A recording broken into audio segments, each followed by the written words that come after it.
Question होगा आपके very most वाले, वो हम एक एक क्वेश्चन आपके करवाए जाएंगे।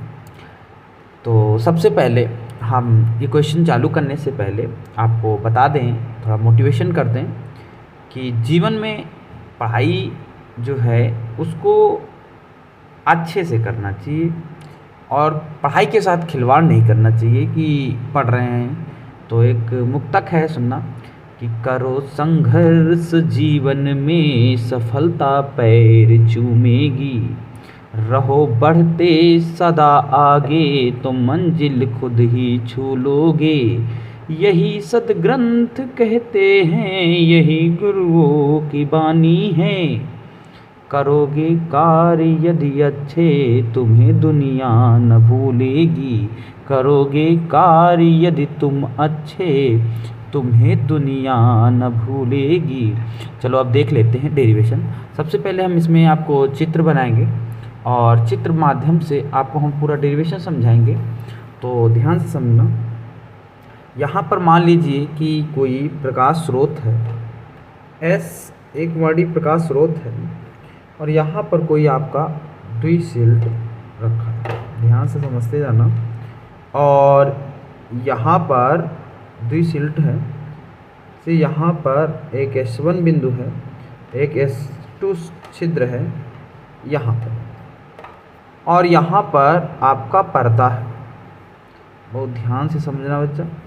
और यहाँ पर इसका जो बिंदु है वो मान लेते हैं इस पर्दे और सिल्ट के बीच की जो दूरी है वो कैपिटल D है, और यहाँ पर जो बिंदु है वो O है, और एक दूसरा बिंदु जो होता है वो आपका यहाँ पर है, यहाँ पर जिसका नाम हम रख लेते हैं, एक बिंदु यहाँ पर है जिसका हम नाम रख लेते हैं, जिसका नाम है बिंदु P, जो यहाँ से यहाँ तक की दूरी आपकी है x। यहाँ से यहाँ तक की दूरी, यहाँ से यहाँ तक की दूरी क्या है x।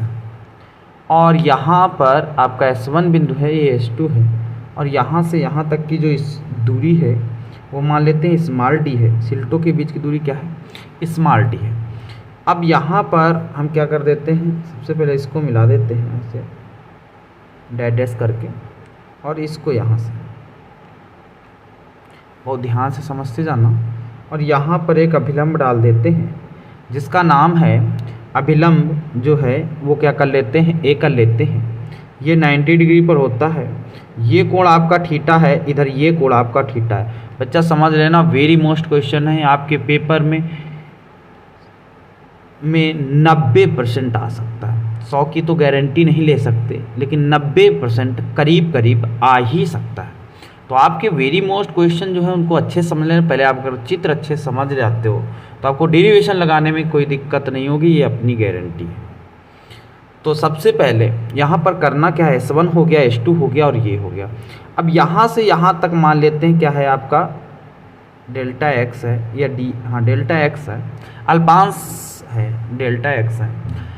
कर क्या लेते हैं कि यहाँ S प्रकाश स्रोत है, ये द्विशील्ड है S1 व S2, और यहाँ से एक बिंदु पर्दे पर O पर प्राप्त करते हैं, एक बिंदु क्या प्राप्त करते हैं, P पर प्राप्त करते हैं। इसका पथांतर क्या हो जाता है, डेल्टा x हो जाता है। इस बिंदु को हम B मान लेते हैं, यहाँ पर क्या मान लिया ये, तो आपका पथांतर क्या हो गया, ये हो गया। अब ध्यान से समझना, हम यहाँ पर त्रिभुज ले रहे हैं। आपके जो त्रिभुज हैं वो त्रिभुज हम ले रहे हैं डेल्टा S1a S2। कौन कौन से लिए, S1a S2, तथा दूसरा त्रिभुज जो है आपका वो आपका ले रहे हैं त्रिभुज BOPC। बच्चा हम क्या कर रहे हैं, यहाँ से S1a S2 तथा BOP ये वाला कोण ले लिया। अब दोनों त्रिभुज समरूप कर लेते हैं, मतलब समरूप हैं। तो यहाँ पर क्या है, त्रिभुज S1a और S2 जो है वो इस त्रिभुज के क्या कर लेते हैं, समरूप कर लेते हैं, इस त्रिभुज के समरूप है। अब अगर समरूप है तो इस कोण के सामने की रेखा ले लेते हैं। तो इस वाले कोण की सामने की रेखा तो यही है, क्या है S2a, क्या ले लिया S2a बटे में। अब इधर ये वाला जो त्रिभुज है कौन सा लिया, BOP, इसमें कोण ये है, इसके सामने की रेखा कौन सी है, PO है। बहुत ध्यान से समझना, यहीं पर आपके समझने का पॉइंट है, बाकी आपका तो सरल है। फिर क्या कर लेते हैं, आपका जो दूसरा त्रिभुज है वो यही त्रिभुज है, इसमें हम ये कोण के सामने 90 अंश के सामने वाली रेखा ले लेते हैं, क्या है S1 S2। तो क्या कर लिया S1 S2 बटे में S1 S2 जो है इसमें 90 अंश का कोण ये है, इसके सामने की रेखा कौन सी होगी, ये वाली, मतलब BP होगी। तो B और क्या कर लिया, P कर लिया। अब यहाँ पर जो BP है, BP जो है, अगर हम इस कोण को ध्यान समझते ना बच्चा, थोड़ा और पीछे कर लेते हैं, अगर ये कोण बहुत छोटा हो जाएगा, अगर बहुत छोटा हो जाएगा तो ये वाली जो रेखा है ये इसी बिंदु पर प्राप्त हो जाएगी। नहीं समझ रहे हो, ध्यान से समझना, यहाँ पर ऐसे है। अब यहाँ पर ये ऐसे, इस कोण को छोटा करते चले जाएंगे, एक बार ऐसे, एक बार ऐसे, एक बार इसी पर स्थिति प्राप्त हो जाएगी। इसका मतलब जो BP है वो BO की क्या हो जाएगी, बराबर। तो BP की जगह हम क्या लिख सकते हैं, BO लिख सकते हैं। ये मान अब यहाँ पर हम पुट करते हैं, ध्यान से समझना। तो क्या कर दिया, S2A अपॉन में PO बराबर क्या कर लिया, S1 S2 और बटे में क्या कर लिया, BO कर लिया। अब सबकी वैल्यू रख लेते हैं भैया, ध्यान समझना। S2A की जगह पर क्या रखोगे, डेल्टा x, जो आपका क्या है, पथांतर है। क्या है, पथांतर। पथांतर का मतलब जो पथ का अंतर है, तो डेल्टा x है अपॉन में PO की जगह पर क्या रख सकते हैं, x रख सकते हैं, तो x रख दिया बराबर। अब क्या है, S1 S2 के बीच की दूरी क्या है, स्मॉल d है, और BO की मतलब है यहाँ से यहाँ तक की दूरी क्या है आपकी, कैपिटल D है, तो कैपिटल D कर लेते हैं। तो बच्चा यहाँ पर सबसे पहले हम पथांतर निकालते हैं, तो डेल्टा x बराबर क्या हो जाएगा, x d upon d, small d upon में क्या हो जाएगा, d। ये आपका हो गया पथांतर। क्या हो गया, पथांतर। अब आपको 2 पॉइंट करने हैं, एक करना है दीप्त के लिए, एक करना है अदीप्त के लिए। तो पहले हम क्या कर लेते हैं, केस नंबर 1 या पॉइंट नंबर 1 करके लिख देते हैं, दीप्त फ्रिंज हेतु। अब दीप्त फ्रिंज हेतु क्या हो जाएगा, दीप्त फ्रिंज हेतु क्या हो जाएगा, जो आपको का ये है पथांतर बराबर होता है m लेमडा के। क्या होता है, m लेमडा के। तो डेल्टा x की जगह पर क्या हो जाएगा, डेल्टा x की जगह पर देखो वैल्यू निकाला रख देंगे, तो क्या है, x d अपॉन में d बराबर क्या हो जाएगा, m लेमडा। अब यहाँ पर हमें x निकालना है, x बराबर क्या हो जाएगा, m, और इधर गुणा कराओगे तो d लेमडा अपॉन में क्या हो जाएगा, d। ये हो गया किसके लिए, दीप्त के लिए। अब अदीप्त के लिए क्या होगा, अदीप्त के लिए क्या होगा, इसी तरीके होगा, 2 पॉइंट में आप लिखोगे। अदीप्त के लिए क्या लिखोगे, अदीप्त फ्रिंज हेतु। अदीप्त फ्रिंज हेतु क्या हो जाएगा, बहुत ध्यान से बच्चा समझना। अदीप्त फ्रिंज हेतु क्या हो जाएगा, डेल्टा x बराबर m माइनस 1/2 और फिर हो जाएगा लेमडा। इसकी जगह पर आप फिर यही पुट कर सकते हो, तो क्या रखोगे, x d अपॉन में d बराबर m माइनस 1/2 और लेमडा हो जाएगा। इधर गुणा कराओ तो x बराबर क्या निकलेगा, m माइनस 1/2 फिर d लेमडा अपॉन में क्या हो जाएगा, d। ये किसके लिए निकला, ये निकल गया है आपके अदीप्त के लिए। अब देखो हमें क्या करना है, आपका ये व्यंजक प्राप्त हो गया, लेकिन आपको निकालना है अभी फ्रिंज चौड़ाई। तो फ्रिंज चौड़ाई निकालने के लिए आप ध्यान से समझना यहाँ पर, और आपको यहाँ पर फ्रिंज चौड़ाई क्या निकालना है, फ्रिंज चौड़ाई। तो फ्रिंज चौड़ाई का जो डेरिवेशन है उसको ध्यान से समझते जाना, क्योंकि इसमें हम जो आपको थ्योरी है वो आपको हम इसमें अभी वीडियो में कर देंगे। और आपको सबसे पहले आपको यहाँ पर इस वीडियो में आपको इसमें फ्रिंज चौड़ाई बता रहे हैं, और जो परिभाषा है उसको हम आपके वीडियो में लिखकर डाल देंगे। तो सबसे पहले यहाँ पर करना क्या है कि यहाँ पर आपको हम थोड़ा चित्र के माध्यम से बता दे रहे हैं। तो यहाँ से क्या करते हैं कि अलग अलग पट्टियाँ टाइप की हैं जो दीप्त अदीप्त को प्रदर्शित कर रही हैं। मान लीजिए कि यहाँ से यहाँ तक क्या है, xm है, और ये वाला जो है xm+1 है। तो परिभाषा इसकी क्या होगी कि किन्हीं दो क्रमागत दीप्त अथवा अदीप्त किन्हीं दो क्रमागत दीप्त अथवा अदीप्त फ्रिंज के बीच की दूरी को फ्रिंज चौड़ाई कहते हैं। किन्हीं दो क्रमागत दीप्त अथवा अदीप्त फ्रिंजों के बीच की दूरी को या फिर बीच की दूरी को क्या कहते हैं? फ्रिंज चौड़ाई कहते हैं। और इसे जो है हम W से प्रदर्शित करते हैं। किससे प्रदर्शित करते हैं? W से प्रदर्शित करते हैं। अब देखो, अगर हमें निकालना है दीप्त फ्रिंज की चौड़ाई, किसके लिए निकालना है? तो दीप्त फ्रिंज की चौड़ाई। तो यहाँ पर सबसे पहले क्या लिखोगे? दीप्त फ्रिंज की चौड़ाई।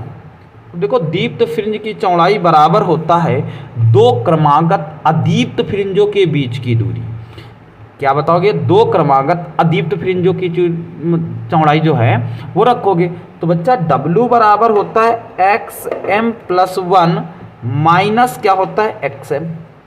तो यहाँ पर जब दीप्त के लिए निकालोगे तो अदीप्त वाला रखोगे, अदीप्त का निकालोगे तो दीप्त का रखोगे, क्योंकि हमने बताया दीप्त फ्रिंज की चौड़ाई बराबर जो है वो होता है दो क्रमागत अदीप्त फ्रिंजों के बीच की दूरी। तो यहाँ पर हम किसका निकालना है? दीप्त का निकालना है, तो किसका रखेंगे? अदीप्त का रखेंगे। तो ध्यान से समझना, W बराबर क्या है? XM+1। तो जो M है उसमें एक जोड़ देना है। तो यहाँ पर क्या हो जाएगा? M+1 माइनस 1/2 और क्या हो जाएगा? D λ/2 होगा, माइनस कर दिया। XM का मतलब है यही पूरा रख देना है।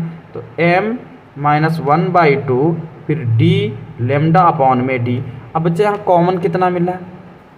कॉमन मिला है W बराबर यहाँ पर D λ/, ये बच्चा यहाँ पर क्या है?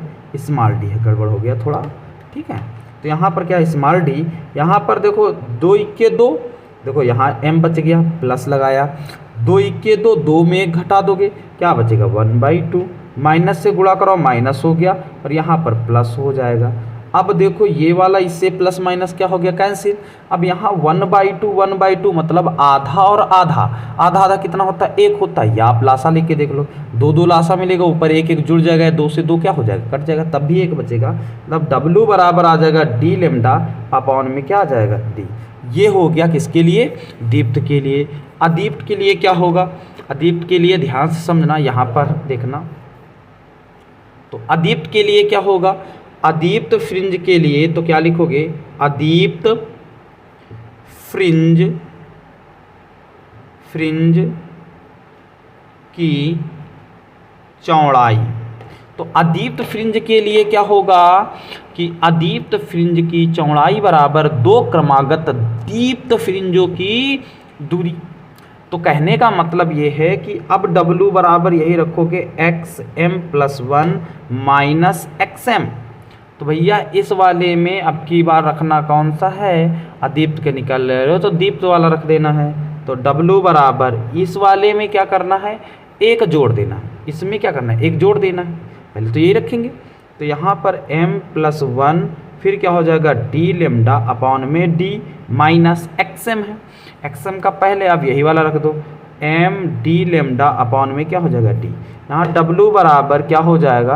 अगर D λ/, D कॉमन मिल रहा है, बचेगा M+1 माइनस, यहाँ क्या बचा? M बचा। M से M क्या हो जाएगा? कैंसिल। बच्चा इसको दीप्त अदीप्त के लिए हम डैश मान लो, कोई दिक्कत नहीं है।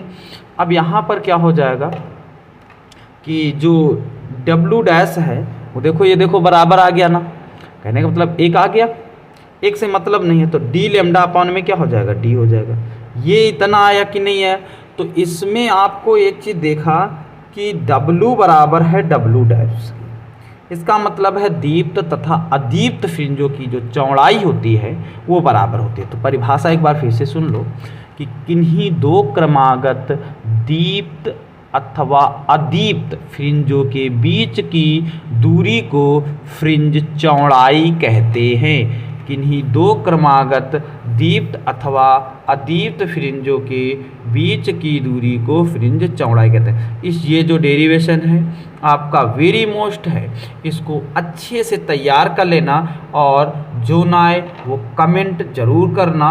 और ये पेपर में बहुत ज़्यादा आता है। आप क्या करना, इस वीडियो को ज़्यादा से ज़्यादा तक शेयर करना व इसे लाइक और सब्सक्राइब ज़रूर कर दें, क्योंकि इससे करने से हमें मोटिवेशन मिलेगा और हम जो है आपके लिए वेरी मोस्ट क्वेश्चन अच्छे से अच्छे प्रूव लगाएंगे और अच्छा